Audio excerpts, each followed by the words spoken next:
পুরো এরা কাজ করে দেখে খাইতে পারে, না হলে না খাইতে লাগলে মাংস দিল রে দুকা দিতে লাগবে।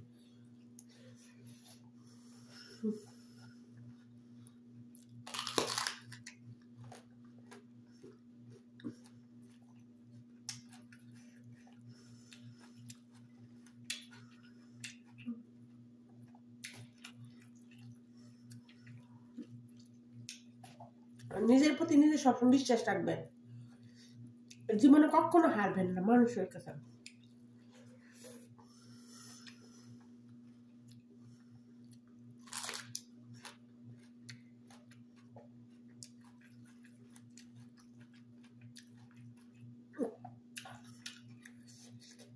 যেসব আত্মীয় স্বজন আপনার পিছু বদনাম করতে থাক, সমস্যা নেই।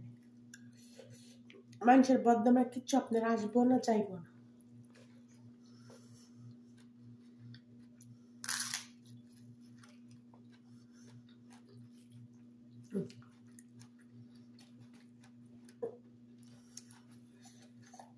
কাম করতে পারে আল্লাহর নিয়ামত, কখন পারে নিয়ামত খেতে, এটা আল্লাহর একটা বিশিষ্ট